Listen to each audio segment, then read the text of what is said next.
قصيدة غزل تقول: أنا بعيونك دخت رايد جواب، هاي عينك صدق لو هي رسم، انت حتى الدوخة هم داخت عليك، وبيك من حلمت هم داخل حلم، وانا خايف خاف قلمك هم يدوخ، يعني تكتب غلط لو داخل قلم. اكو ادنى هواي حلوين الوجوه، لكن بس انت جمالك ذي طعم. نعم. انت نظراتك تشمر بالاسهام، وانا خيعوني نعم. لانطقني سهم.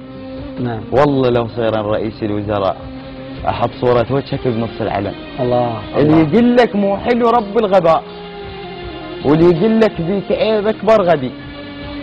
انت ربك نصبك رب الجمال، اذا انا اتنصب بحبك نبي. انت سابيني ولذلك راح اجيك، بس عليك الحمزه كثر بالسبي.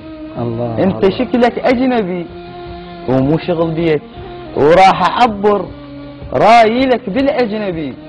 يو فيري بيوتيفول، انت كلش رقيق، وانا من شفتك صرت كلش هبي، وانا من شفتك صرت كلش سعيد. الله. ولو شفت غيرك صرت رب الحزن، وانا ما اقول لك رزن، اظلمك حيل، لان قبلك قالوا لغيرك رزن. اللي نعرفه من العسل يشحن الروح، والعسل لو ضاق شفتك ينسحن. الله. والعسل لو ضاق شفتك ينسحن. صح لسانك، صح لسانك.